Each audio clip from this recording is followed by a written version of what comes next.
You should always back up your data to prevent data loss. You must be in single-user mode to do this. QuickBooks recommends you back up your files daily. That way, if the data in your company file becomes corrupted or lost, you can restore a copy of the file from a backup.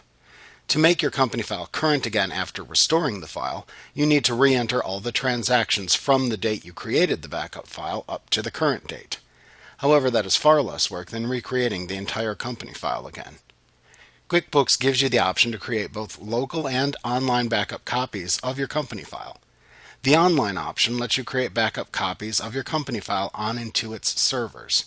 However, the online backup is a fee-based service you will need to purchase separately. Alternately, you can create free local backup copies within the software and simply store them off-site for added security if desired.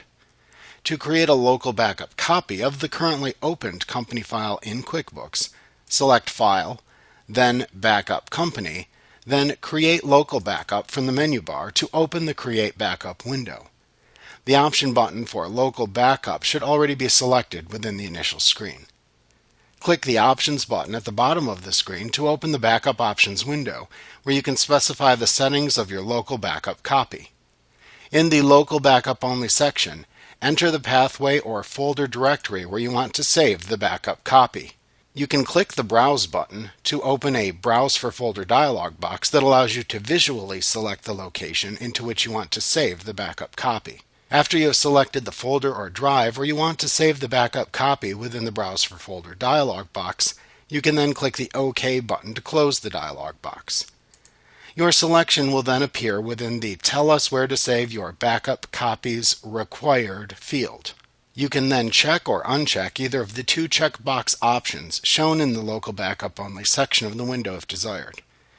The first checkbox, labeled Add the date and time of the backup to the file name Recommended, will add those elements to the copy of the backup file that is created so that you can tell when the copy was made.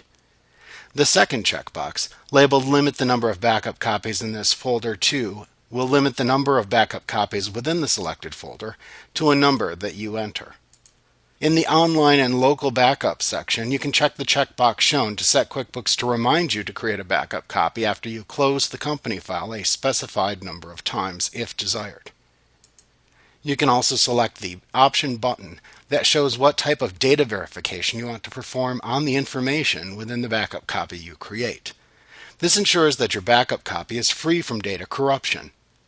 Once you have made your choices in the Backup Options window, click the OK button to close the window and return to the Create Backup window. Then click the Next button to continue. In the next screen, choose when to create the local backup copy. To create a local backup copy immediately, select the Save It Now option button. To save a copy right now and also set a schedule for future backup times, select the Save It Now and Schedule Future Backup options button. To only schedule future backups, you would choose the Only Schedule Future Backups option button. After making a selection, click the Next button to continue. If you are saving a local backup copy right now, then QuickBooks will open the Save Backup Copy dialog box. Here you can change the file name or destination folder of the backup copy if desired. It defaults to saving it into the folder you selected earlier in the Backup Options window. When you're ready to create the local backup copy, click the Save button. Once QuickBooks has finished creating the local backup copy, it will display a small message box informing you of its success. You can then click the OK button within the message box to dismiss it.